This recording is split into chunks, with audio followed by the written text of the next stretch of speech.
got it again. I can do this. The Because I got my gum.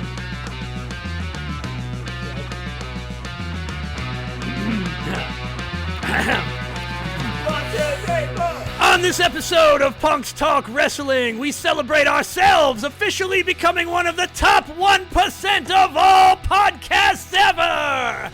As we begin 2024 and our month of Rumbles that are royal with our top 10 non-Royal Rumble matches.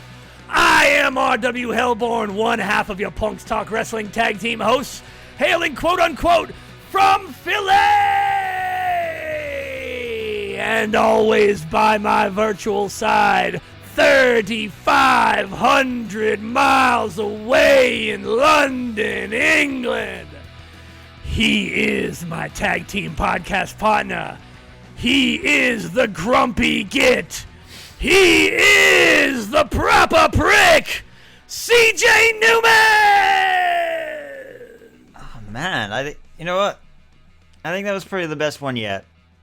That was the best one yet. And it has to be for us being in the top 1%. It is top 1%. But of indeed. course, did you know, if you factor in all the current 44 Royal Rumble winners as of 2023, the average winning number is 19.81, making the most likely winner coming from the entrant of number 19 or 20. Wow, it is no longer... Well, no, because here's another thing. Okay, I did not know that. The most likely number to win from was 27. But as of last year, it's changed to 30, because now more people have won from the number 30 than 27. But if you take all the numbers, all the entrants that have won, if you take the average number of all those numbers, it's actually 19 or 20 by average. The average number of all, and because there's people that have won from number 1 and number 2. Yeah, exactly. And number 3. And whoever.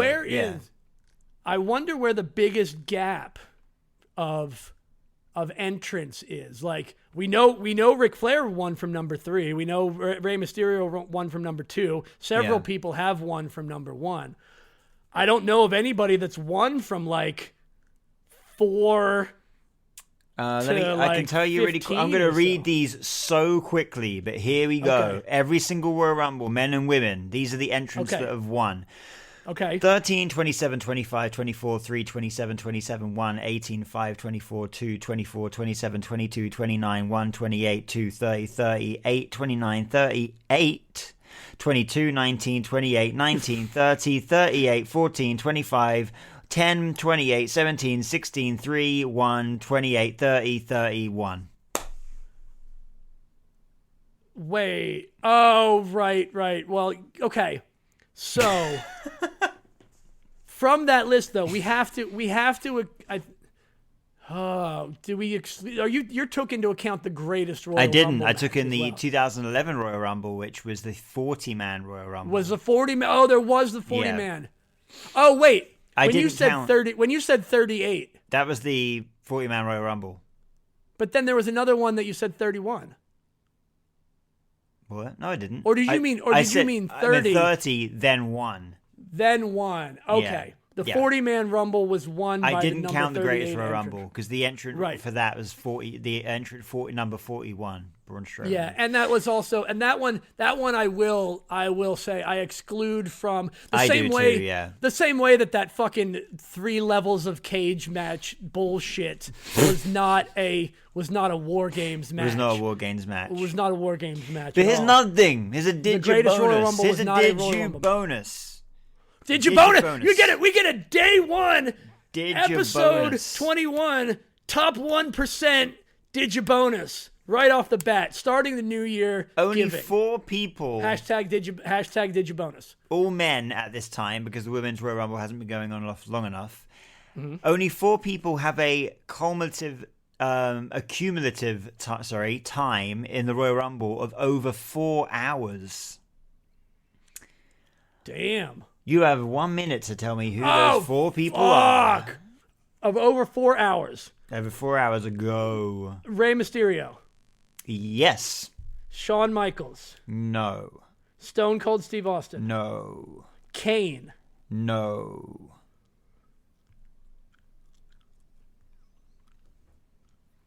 Triple H. Yes. No. Oh, Yes. really? Yep. Two Undertaker. More. No. No, because he's not usually. Ric Flair. Nope. Edge. No. Road Dogg. No. Did I say Kurt Angle? Yes. Did no, I say you Chris didn't. Jericho?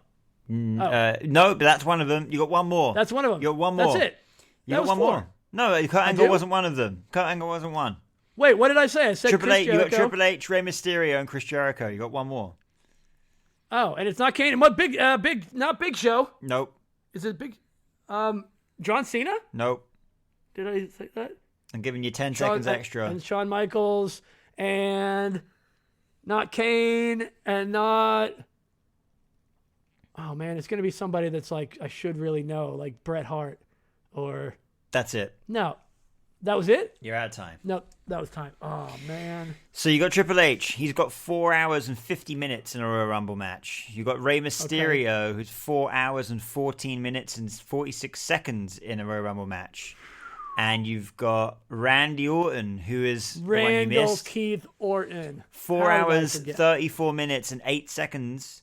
And you got Chris Jericho's 4 hours, 59 minutes and 33 seconds. He is Damn. 27 seconds away from being 5 hours in a Royal Rumble match. Well, we know that's gonna happen when he returns at the Royal Rumble at 2025. And that's it. There's my Digibonus. Damn, man. That's a great Digibonus. I love that. I almost got that one too. Almost again, I yeah, can't believe, almost. If we had a Randy Orton, spoiler alert, there's no Randy Orton match on our top 10 Yeah, there's list. not. Wow. Yeah. Because I was staring at the list and I'm like, it's got to be somebody that's on. But if you it's look at gotta his be- time, his cumulative time, that's probably because he's in the Royal Rumble match most years. yeah, that's why he doesn't Yeah. have memorable non-Royal Rumble matches. Yeah. Because he's always in the Royal Rumble match. And he's won 2 of them, so Yeah. yeah. Speaking of the Royal Rumble non-Royal Rumble matches, you want to kick off number 10? Number 10. So number 10 is our most recent entry, I think, in fact, it's the very last Royal Rumble pay-per-view match that happened. And that would be Roman Reigns versus Kevin Owens for the undisputed WWE Universal Championship from San Antonio, Texas, from the Alamo Dome. I believe Alamo Dome's quite synonymous with the Royal Rumble because I think the Alamo Dome, if I'm correct, it's the second time they held the Royal Rumble from the Alamo Dome, the first time being 1997. So, I think. and No, 2017. 3 times. So it's 3 times Yeah. now they've been there. Yeah, I thought it was more than twice. Yeah. There's So, big moments at the Alamo Dome for Royal Rumble. Now, our criteria for going into this top 10 is obviously looking at the matches themselves, but obviously looking at the story that was involved. If you listened to our episode last week, you'd know that my favorite moment from 2023 entirely was obviously Sami Zayn turning on the Bloodline and hitting Roman Reigns with the chair, which is obviously after this match. But if you go back and look at this match itself, then you'd find that, we were talking about this, and if you want to hear our kind of going into and building this top 10, you'd At length, yeah. At very how this major went length. from how this went from number 4 to number 10 in the span of about 2 minutes. yeah. You'll find that, we're talking about this match, and it's one of those things where a moment overtook the match, unfortunately, and it happens sometimes in professional wrestling. But this was, if you go back, this is a brilliant match, a really, really fucking good match. Oh, absolutely. And you had, the main brunt of the match. Obviously, you had Kevin Owens and Reigns doing their thing. This being the 3rd time that they've done this at a Royal Rumble event. But yeah, the main story running around this event was obviously with Sami Zayn very reluctantly helping Roman Reigns during this match. If you remember, he sent the rest of the bloodline to the back and just had Sami Zayn in his corner. So this was testing Sami's his loyalty. Allegiance. Yeah. There's plenty times in this match where he's like begging Kevin Owens to stay down, like to just tell him to just quit, to stay down. If you stay down, then, you know, it'll be better for you in the long run. And, you know, obviously this match itself kicked off the road to, as Royal Rumble always does, kicks off the road to WrestleMania. And obviously it led to us with the Usos versus Sami and Kevin. So that's kind of what this match was the catalyst of, with the reformation of Sami and Kevin and everything. Yeah. But the match is, you know, obviously, as you say, it would have been pipped higher, but I think we decided, because the moment outshined the match itself, it actually lowered its ranking because of that. Because it's almost like a victim of its own success. As far as it goes for this top 10.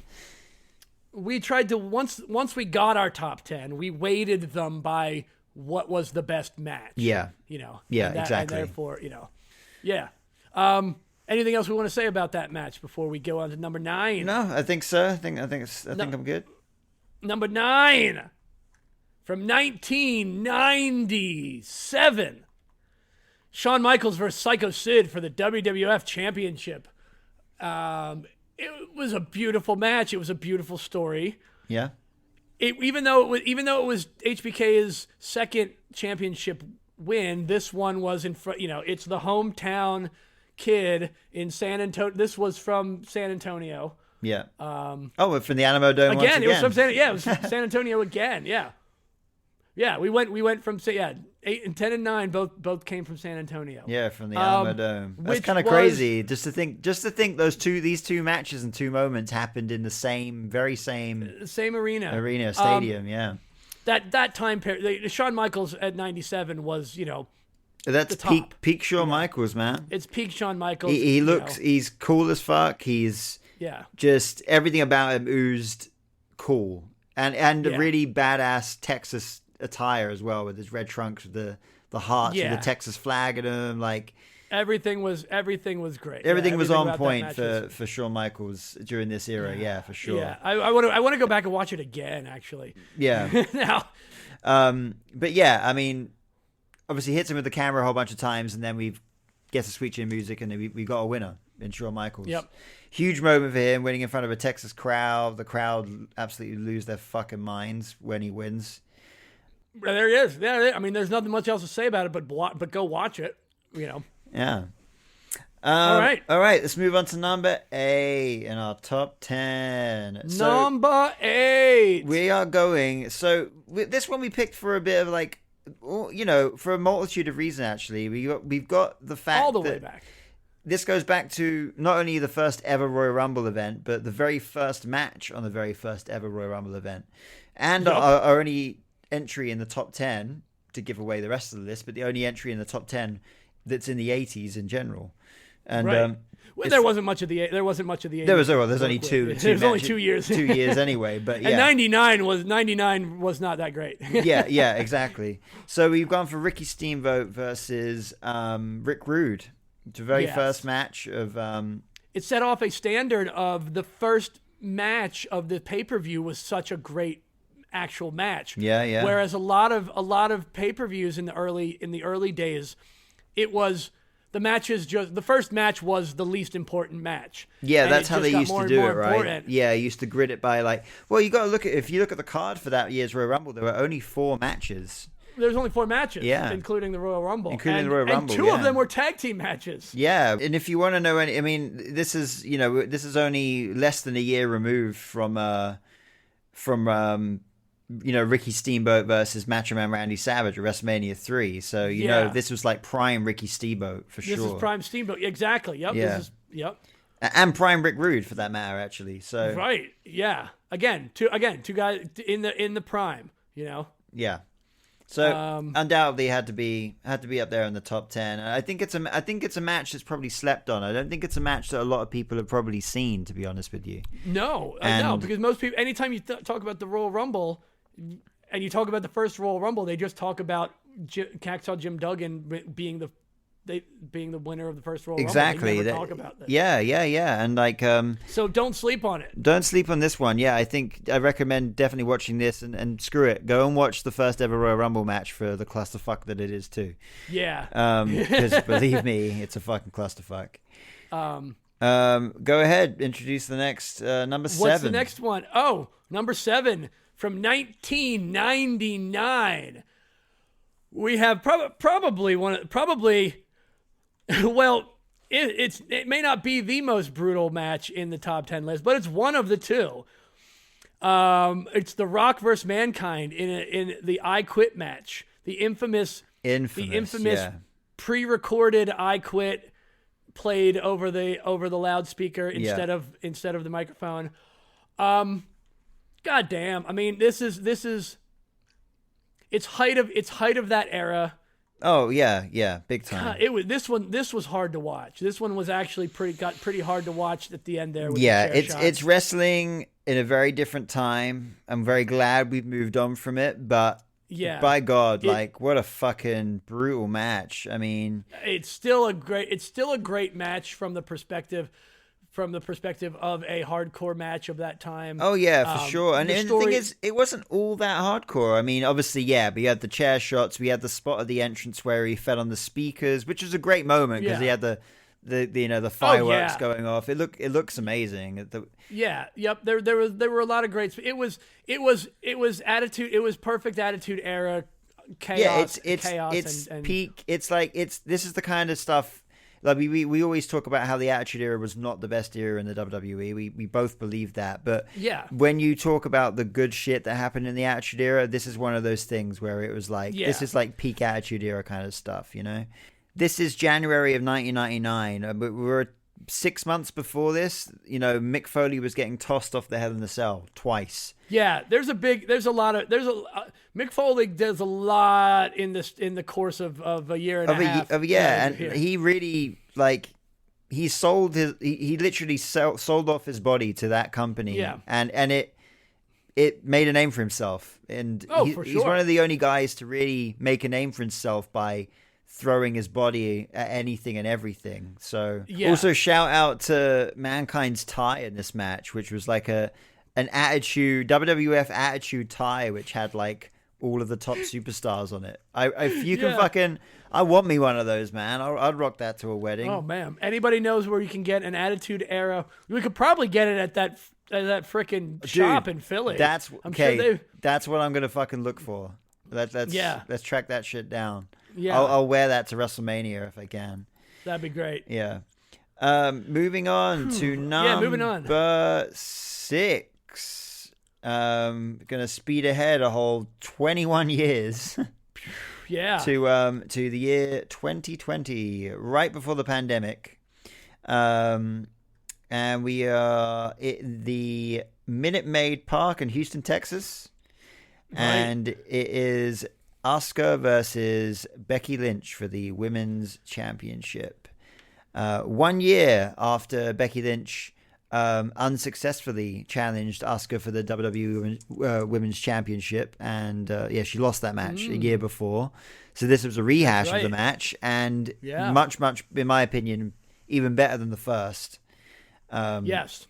Just an incredible. We both agreed. Yeah, incredible women's match. One of my favorite women's matches from the past few years, actually. And it wasn't as much of the storyline of why they're fighting, but the storyline that they told in the ring. Exactly. That was great. The whole thing going into this match was that she'd never, she'd beaten kind of everyone at this point, but she'd never beaten Asuka. She'd never beaten Asuka. Yep. Yeah. So this was her chance to prove herself. And I think around this time, Becky Lynch was kind of facing, a lot of people, but she was never really losing the championship. And I think around this time, people were just like never expecting her to really lose. But I think this is one moment where there was a real chance she could lose the championship. There it is. That's on number 6. There it is. That's number 6. Number 5 was something you didn't have. I don't think. Did you have this one? You did have this. I did one have this one, but not in my top 10. I had this. Though, yeah. I had this one in my top 10, but it wasn't in your top 10. No. 2023, The Rock versus CM Punk. This, if you go on the Patreon and listen to the full length, you can hear how this match literally turned my fandom around, and I am now 100% a CM Punk fan. Yep. 2023 RW Hellborn vehemently hated CM Punk. 2024 RW loves CM Punk, and it honestly, it's because of this match. At one point in the middle of the match, the Rock went out to the outside and pulled off the top of the Spanish announce table, and was gonna get ready to he was gonna do a move and put CM Punk through the table, and CM Punk turned it around, got Rock back in the ring, and then went back, picked up the thing and put it back on the announce table, and put the Spanish announce table back together, and was gave him a little bow, man, you guys don't literally, because this was the era of everybody went through the Spanish announce table. Yeah. And it got to the point where it's it became the joke that the Spanish announce table was always going to get smashed. Right. And he was sort of bucking against it already, of it's kind of shitty that the Spanish announce table is the one that always gets broken. Yeah. When he did that, I laughed out loud, and I was like, fuck, I don't hate CM Punk anymore. I love him. It's different now. I watched this match, and it legitimately returned me to a fan of CM Punk for so many reasons. And we'll get into it. I don't have to get into it anymore. Don't have to get into any more than that. I mean, we spoke about it a lot on the pre-show. One thing I will say, though, actually, is soon after he returned, the WWE YouTube page put up a video of kind of a retrospective of CM Punk's WWE career from when he debuted up until before he left. Yeah. And it was a bunch of really cool, the endings of a lot of his big matches and a lot of big promo promo segments he had. And there was a lot of stuff that I was like, wow, man, I'd forgotten all about this. You could, when you stop caring about him for so long, you really stop forgetting about the moments that he had. Right. So we had the Straight Edge Society stuff, and this whole era around 2013 when he had his match against The Rock, and then we led up to him facing The Undertaker at WrestleMania. You got to think, going back to him leaving, obviously he was really disgruntled with his placement in the card, but in the space of 3 months, he faced The Rock and The Undertaker. It's why, and it's wild to think that someone wasn't happy. That someone wasn't happy with that. And I think must have been miserable. Must have been extremely, miserable. I think the guy is now 10 years older, and in retrospect, he probably has a very differing opinion from his own self from 10 years ago for sure. But another big thing that I got out of this match was this was The Rock's very first singles match in a very, very long time, and it was the first 10 years. It was 10 years, and it was a big part of that. Shit. Yeah, I mean, the last time he had a singles match was against Stone Cold. And shit, man. What a fucking, what a showing from The Rock at the same time. And it really I watched it, and I'm like, yeah, man, when you just pay attention to the match, he is really good in the ring. CM Punk is great at what he does. Yeah. Anyway,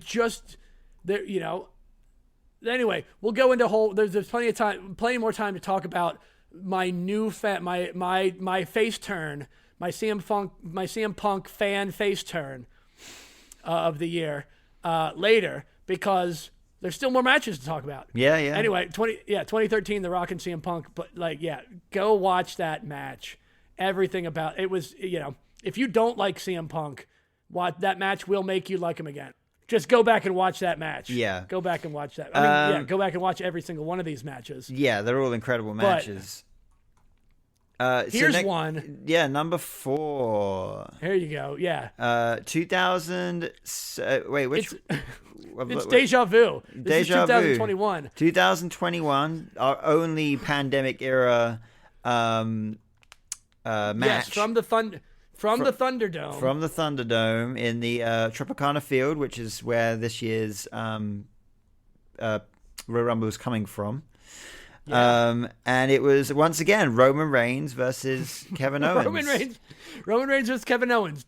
Both in there twice, both for the same matches together. This time in a last man standing match. And obviously a lot of people remember this match for obviously the kind of the ending where we had the, Kevin Owens. Was it Kevin Owens or Roman Reigns handcuffed? I can't quite remember now. Roman Reigns was handcuffed. Yeah, that's right. Oh yeah, of course it was. Yeah, Roman Reigns was handcuffed, and he was handcuffed onto the floor. Yeah. So that he physically could not stand up. Yeah. And it wasn't as much of a bad so we had the spot where the ref was counting him down, and then he pulled the ref into the light fixture and knocked him out to stop the count. That was great. The fumble, let's just talk about, we'll get it out of the way. The fumble with the keys and the ref the next ref that came out that started counting and then just stopped counting. Yeah, that was stopped counting because that was a little bit of a flub. But besides that, I can get, and don't matter about that. I did at the time, and I do now. I get past it, and I'm like, I enjoyed this match because it was just an exciting match. It was one of the it was a great match. Yeah, it's during the pandemic, but we've talked about this before. Yeah, using the fact that there were no fans to your advantage, and they just went all around the damn stadium. They used a golf buggy, like Roman Reigns ran over Kevin Owens, and him getting hit with the golf cart, that was a big hit. Yeah, it was. Yeah, he really leaned into that one. Yeah, but they went. It was so good. They went all about the place. They fell off the staging area where all the screens were. Yeah, we went all the way to the back, and we went through some tables in the back. Went through some tables, yeah. Went off. Kevin Owens got to operate a forklift. Yep. Yeah, like the senton bomb he did off the forklift. That was so bomb off the forklift. Yeah, that was amazing. Yeah, we just went all about the place, and it was just a wild match. You just didn't know what was going to happen next. You know what I mean? So before we even went into making this list, this match had always stuck out for me for some reason. I really, really enjoyed this match a lot, and I've actually watched it. I didn't have to go back and watch this match because I've watched it a few times since, because I've really, really enjoyed it. It's just a really fun match. It's kind of the match that you can just show someone that doesn't really watch wrestling, and they're going to just really fucking enjoy it because it's just wacky and it's fun, and as well, again, it's near the start of Roman Reigns' his extremely long reign that he's had. Oh, because this was a Universal title match. Yeah, right. And obviously Jey Uso helps him in the end as well. So it's like this is the start of Jey Uso, the start of the bloodline, basically towing the bloodline. Yeah. So because the bloodline doesn't really show up until 2022. In a way, yeah, it's maybe tail end of 21, maybe, yeah. But it because we still have Roman Reigns. We still have Roman Reigns versus Jey Uso, later, before there's even a bloodline. There's still that he has the fight with Jey in the steel cage, or right? Is that Hell in a Cell, I think? The Hell in a Cell I Quit match, yeah. And before that, they just had a standard match. Those two, we'll touch, but those two matches are probably two of my favorite matches of the whole pandemic era in general. I just think they told a fucking beautiful story with those two matches, man. So, but that's another podcast for another time. Right. Yep. Going into our top 3. Our number three entrant. Yeah. 2004 from Philly. I was the only Royal Rumble match in our list that one of us was at. Yeah. Because I was there. Look at that. For Triple H versus Shawn Michaels in a last man standing. Again, another last man standing match. Yeah. Or type of match, last man standing match, I quit match. They're on par. Yeah. As far as like, you've got to incapacitate your opponent. Yeah. There's no pins, there's no submissions, there's no countouts or disqualifications. Yeah. Yeah, this match was a bloody mess. Yeah. So again, for real. another bloody mess of Mankind was bloody. This was something else, This was though. bloody. This Holy was crap. both guys. The ring mat looked like ring. Jesus Christ, Dude, man. it was. I have pictures. I'll go back and I'll find photos from the event. Yeah. And I'll send them to you. So Yeah, you can post them. that might be You a really can good see, thing like, to upload we to our did not Instagram, have, actually. We didn't have the greatest of seats. Yeah. We were up pretty high, but like you could see the spots of like blood. Like they had to change. I think I even had pictures of them changing the ring. Yeah. I'm not that surprised. match. They had to, man. They were Yeah. both covered, man. Even like Triple H's like body and legs and like everything. the They were blood crimson everywhere. masked. They were entirely crimson masked. What I do really like, so this match, going into this match anyway, was, I mean, one of my favorite stories from this era was Triple H versus Shawn Michaels. Like, it wrote itself. The video package before this match is so fucking good. I love the video package before, using all the historical, footage from 97 and 98 when Shawn ran DX and, him leaving and getting injured, and then Triple H taking over the reins and being successful when Shawn is gone. And that then giving Triple H the reason as to why he wasn't successful before is because Shawn held him back, It's one of the story was so good because I kind of believe it. Like I kind of buy it. It's Shawn Michaels, and Shawn Michaels was arrogant and wanted the spotlight. Yeah, and he wants so the in a spotlight way, again. He left, Triple and now he H- comes back and he wants the spotlight again. Yeah, exactly. So Triple H, in effect, was right. Obviously, just going about it in a very wrong way. Obviously, before this, they had their match at SummerSlam before this, where he slammed the sledgehammer into his back. Oh yeah, which it was like he was trying to take him out again, basically. Yeah. Yep. But yeah, I mean, what a phenomenal match, and it's one of the very rare occasions where a match has ended on a draw, and still well. But they've done it so well, where obviously Shawn hits the sweet chin music, they both go down, and then the ref's at like a count of 5 or 6, and Shawn's just about pushing himself up, and then he collapses again. And then he collapses again. It's just executed so fucking well, man. It is. It's so like that. That's what you want in a match that ends in a no contest.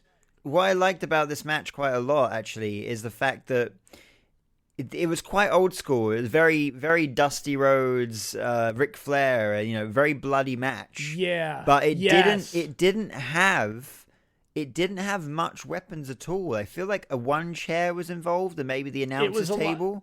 But it was all just a lot more beating the crap out of each other. It was a lot more personal than that. It was a lot more smashing heads into the posts. Yeah. It was a lot more. It was a lot more personally violent, and it wasn't. I don't remember as many weapons. It wasn't a weapons centric thing. It wasn't that. It was, I'm gonna claw your eyes out. Yeah, it was literally like hatred from each other, and like, I mean, I've actually, you see this already. This is 2000 era Triple H, 2004. This is 20 years ago, and he is involved in these storylines that he is himself in. Are these long-standing storylines? These are like you said, the stuff that they can pull from years and years ago. Mm-hmm. It's why it makes these things matter. It's why some of the stuff that you do early on, it's not as important early on as it is later on that it happened. You're making me realize quite actually right now that Triple H right now is very good at writing and telling long-term storylines, and that's because he was involved in a lot of long-term storylines. Yeah. And yeah. I think we already talked. I think we made the point more than twice, and we can move on from this. I don't think there's anything else to talk about this match. Go fucking watch this match. Yeah, it's a fucking awesome match, and a match I kind of forgotten about, and actually, it's made me really want to go back and watch all of their matches from this rivalry, because every match they had during this rivalry was top-notch stuff, man. Let's keep moving. Let's keep moving. Let's keep rolling. On the topic, we can go back to that and edit all the things out. Number two. Number two, yeah. Moving on, number two. Number two, quite possibly the greatest. If it weren't number one, but when it comes to pure wrestling matches, yeah. If you want to say pure wrestling matches, this is number one. But the only reason it's not number one is because it's number two. And it's John Cena versus AJ Styles from 2017. Yeah. And I don't think anyone that's ever watched this match could question how great of a wrestling match this was. This is the Rick Rude. This was like, even though this was a heavyweight championship match, in the way that this match almost, I want to say this match almost outshined the actual Royal Rumble match of that year. And if you look at the Royal Rumble match of that year was very star-studded, but it fell on flat. It wasn't a very good Royal Rumble match, as far as I remember, for that year. Randy Orton won the Royal Rumble. But it was great. We had like Goldberg, Undertaker, Brock Lesnar all in one match, but it just didn't live up to its name, I would say. So yeah, you want to know why? Because you had John Cena versus AJ Styles for the WWE Championship right before it. Yeah, and let's take note that this was, once again, this is the third match on our list from the Alamo Dome, and its third year as well. Yeah, it's the Alamo. Yeah, the Alamo Dome and Royal Rumble are synonymous with each other, and they clearly make it's a match made in heaven for the Royal Rumble. Yeah, they clearly have great matches at those at the Alamo Dome.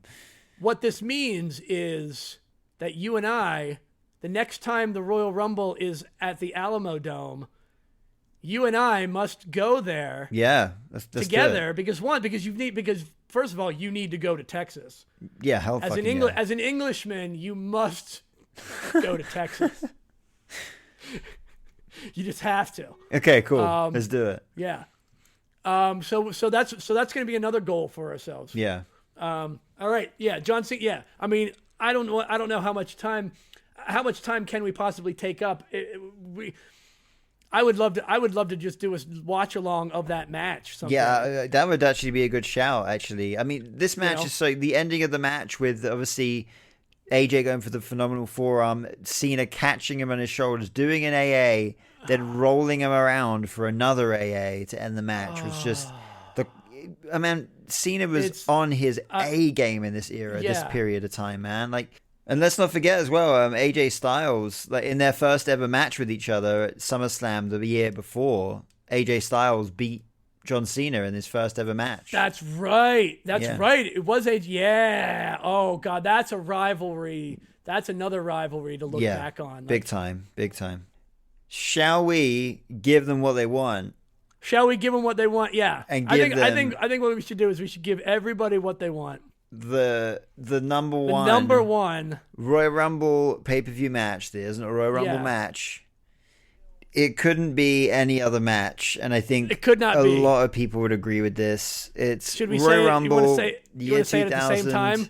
2000, Madison Square Garden, Cactus Jack versus Triple H. Street fight for the WWF Championship. That was terrible. Wow, we're bad. We're really bad at saying things together. It was just awful. It was just terrible. Right. Yeah. I wonder. You know what? I wonder if the Bluetooth latency has anything to do with that too. I don't think so. I think it's just the call. I think it's just the call. Yeah. Cool. It's just the cool. What'd you call it? Oh, the call. It's the call. Call. The call. And the way A's sound. Yeah. The first letter of the alphabet that you guys created. Why can't you say it right? It's the cool. It's the cool. The cool. Like Michelle. Like Michelle McCool. It's like Michelle. It's not Michelle McCall. It's Michelle McCool. How do you say it? Michelle McCool. Michelle McCool. Michelle McCall. Yeah, no, I say Michelle McCool. That's how you say cool. You say call, like call with an A. Yeah, but no, cool. There's still an A there. It's not when you, but not if you say an O sound. And that's not an O. Say cool, all, like cool. all. But you say all. Say Michelle McCool is on the call. Michelle McCool is on the call. There's no anybody. Please, someone tell me that sounds. But say all. What about tell all? the difference between. Show me the difference. They're the same. They're the same picture. A-double-L. Say it. All. All. Yeah, all. All. Yeah, but all. Yeah, I get it. I say all. Like yeah, you get it because you get it it. now. Okay, I get it. It's a different sound. But I'm English and you're not. Therefore, you're wrong. Right. Oh, that's just how it works. Wrong. I'm American and you're not, so I'm right. That's how it's supposed to go. That's how it goes over here. Don't worry, the whole world sees that way too. Not just you guys. Anyway. Cactus Jack versus Triple H. Let's try this again. Are we going to butcher it Are we going to try Are we going to Yeah, of course we're going to butcher. That's the only reason to do it again is to do it worse. Are you ready? Yeah. Number one. Live WrestleMania 2000. No, Jesus. Not WrestleMania. Oh, shit. All right, let's try again. From Madison Square Garden. Madison Square Garden. WrestleMania. Not WrestleMania. No, what the fuck did I keep saying WrestleMania? WrestleMania. What the hell is wrong? I don't know what the hell's going on. Okay, try again. Live from Madison Square Garden. Madison Square Garden. Royal Rumble. Year 2000.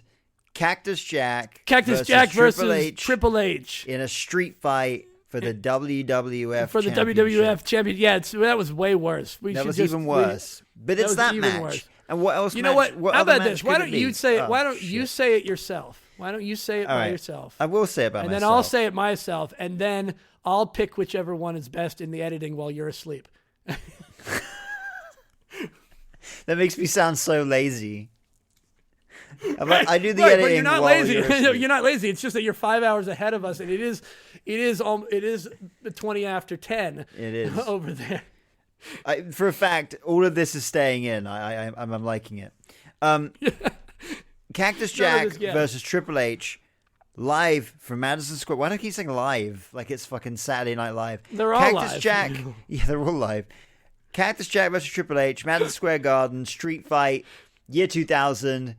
Best match in Royal Rumble history. I think we are not the only ones saying it. I think everyone's saying it because it is the Punks Talk community, the Punks Talk Wrestling, the Punks Talk community, the Punks Talk Wrestling community, the PTWC. Yeah, has also spoken from people just phoning in and messaging in.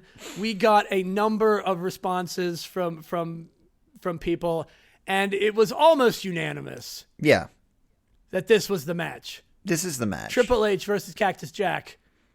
We got the story. We've spoken about the moment so many times in this podcast. Oh, the moment is it's one of the top moments. When he reveals himself, when he takes off the Mankind mask and the shirt and reveals himself as Cactus Jack, Triple H, like a few weeks before the match, and obviously because it was originally billed to be Mankind versus Triple H. It was supposed to be Mankind. Yeah. Yeah. They were working towards, and I don't know when they changed the story. I don't know when they made this decision. I have no idea. You didn't know. None of us knew until Mick Foley, until Mankind Mick Foley took off his mask and opened up his shirt. Yeah. And said one thing Mankind is not ready to do is face you in a street fight at the Royal Rumble.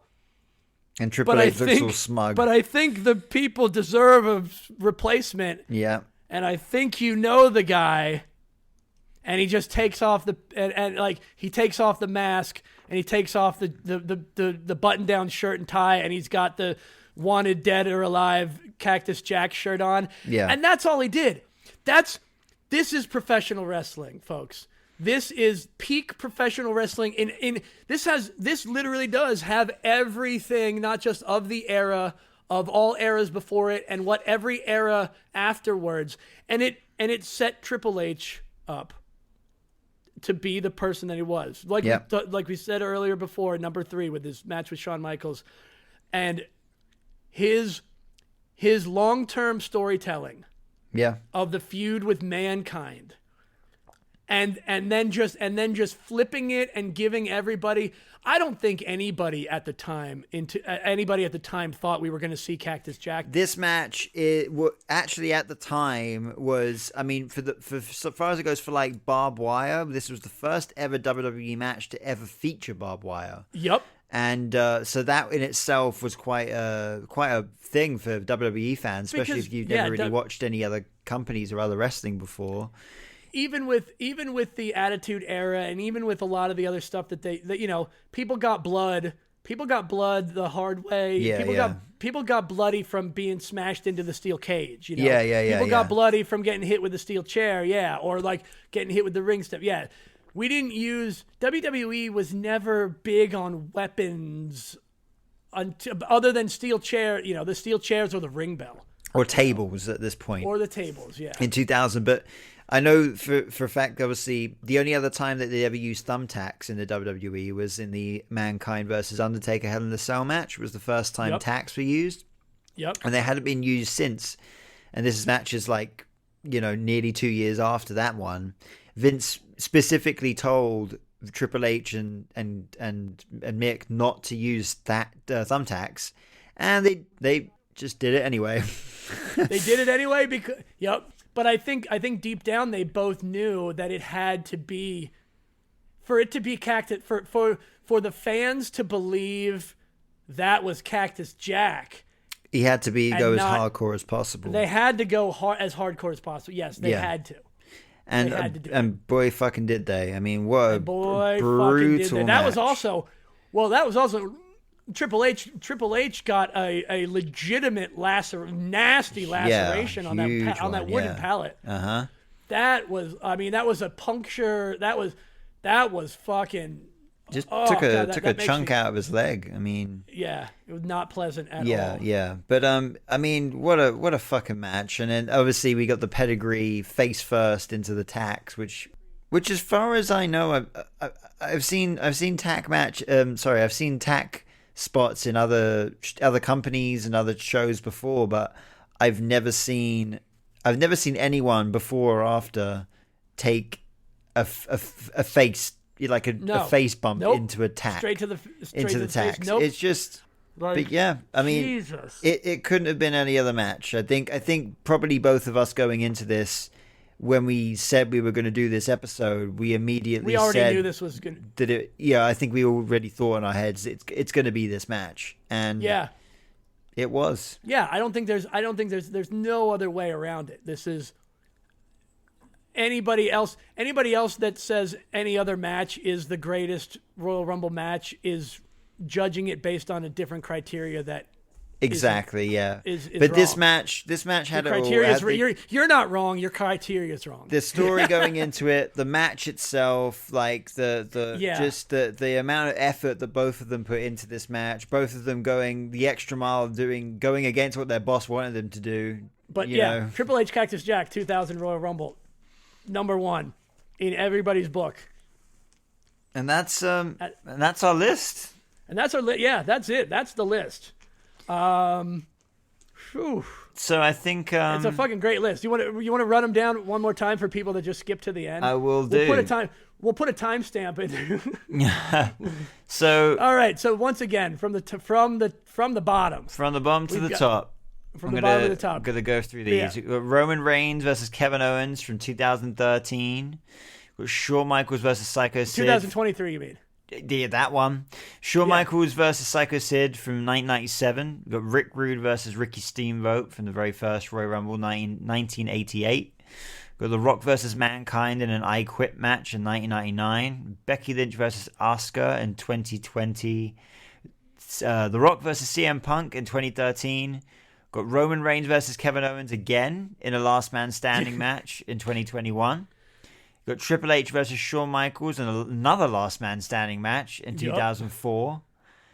We got John Cena versus AJ Styles in 2017. And we finally got, in the number one spot, Cactus Jack versus Triple H in a street fight from the year 2000. And that is our definitive top 10 list right there. That is your Punks Talk Wrestling top 10 non-Royal Rumble matches. Yeah. Fuck yeah. What a list. The greatest top 10 non-Royal Rumble match list of all time. Of all time, yeah. Ever. Ever. No one else ever put together. Yeah. Yeah. By our standards. Our standards, which involve our lists and our list alone. Yeah. We stand, that's how the best way to be number one is to be the only one. Yeah. There you go. That's some words of wisdom for the new year. That's something. That's something there. That might be hashtagable. I don't know. I almost had it. I almost had something and then kind of lost it. That's normally how it goes for you. That is, yeah. That's something that probably will not change in the new year. Or ever change. It will never change. It's just you get flying straight flying 99% of the time. Right off and the seat of your pants. Just that fucking landing. Just I'm a crash landing every time. All right, looking forward to the next couple of weeks. So next week we are doing a review of a Royal Rumble event. And I've got a couple of D20 in my hand right now. There have been 36 Royal Rumbles in total.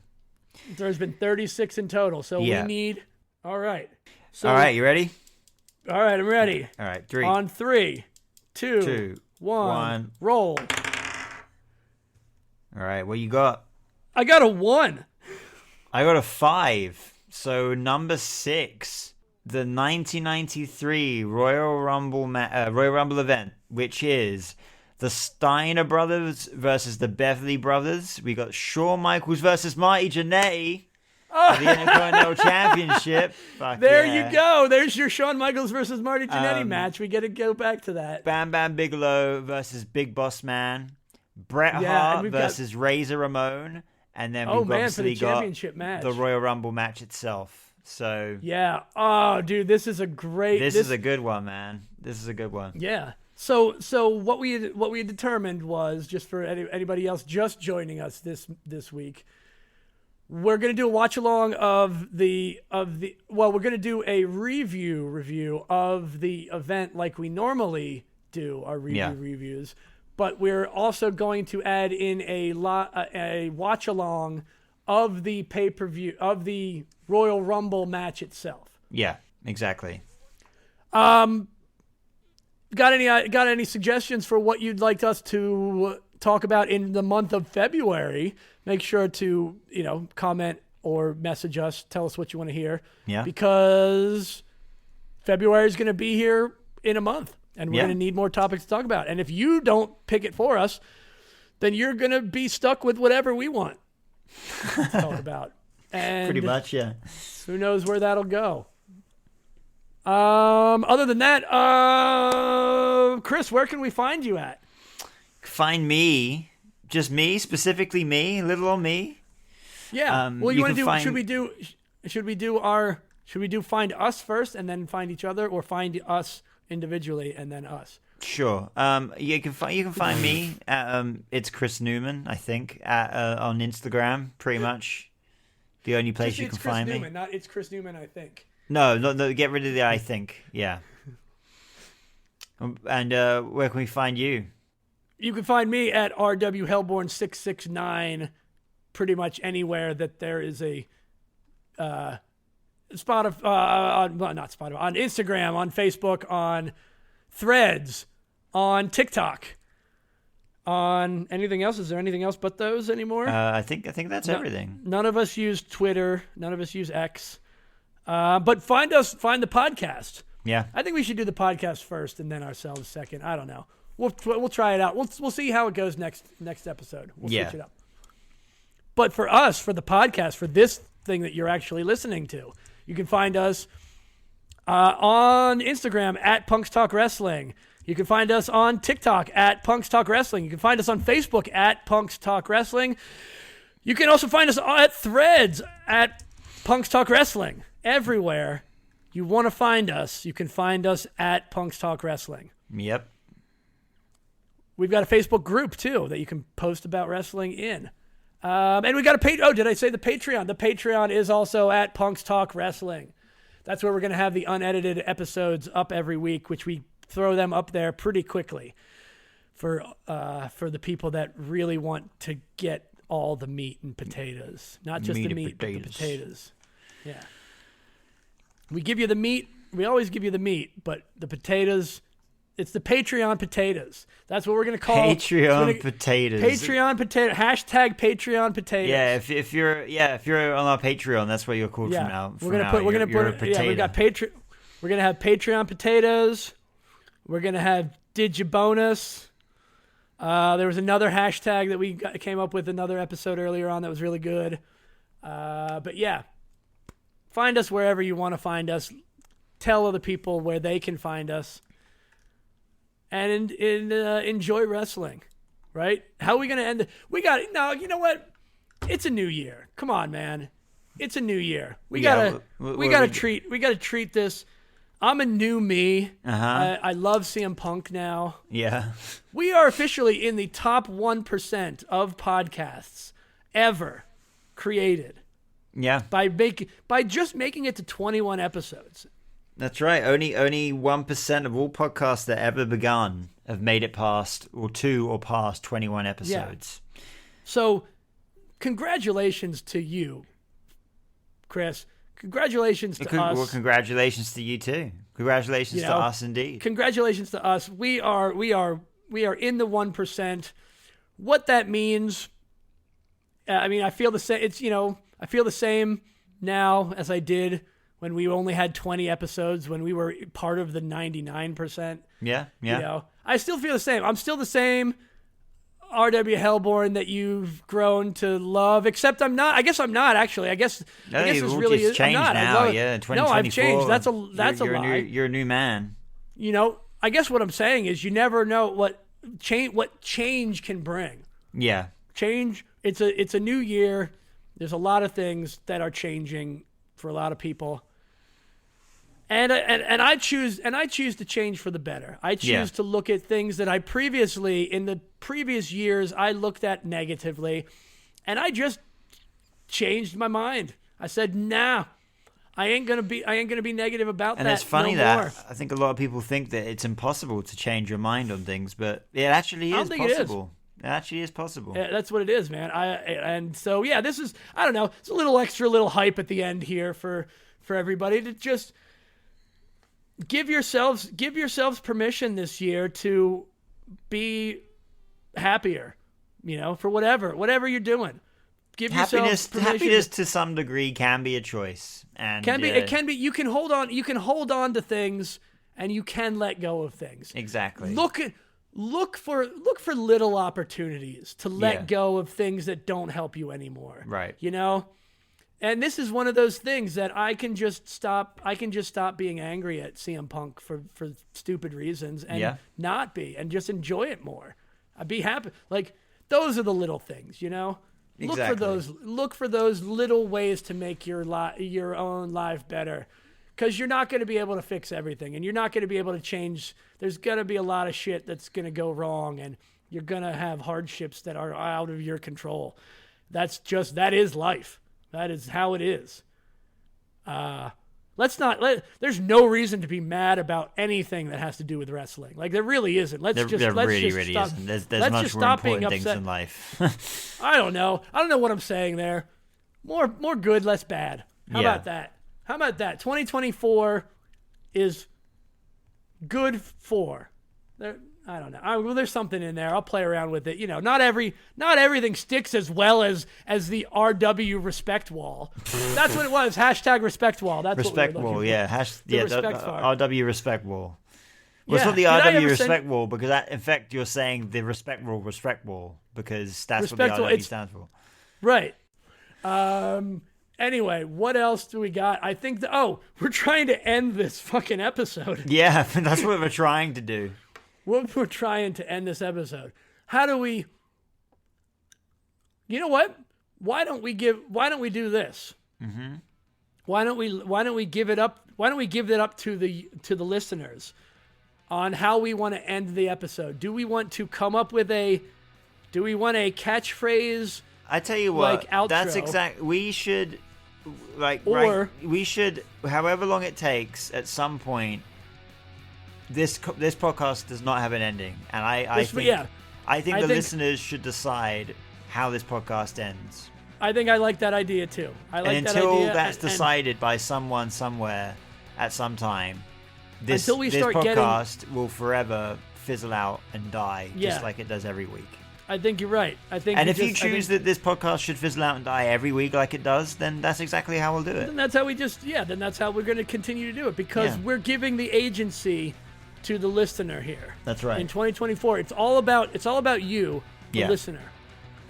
Well then, I guess we really don't have much else to talk about then. I guess this is where it fizzled out. I guess it's kind of we really got like hyped back up again. I can check my heart rate again for that. Yeah, man. I guess we are done. I guess that's it. Right here. Yeah. Right now.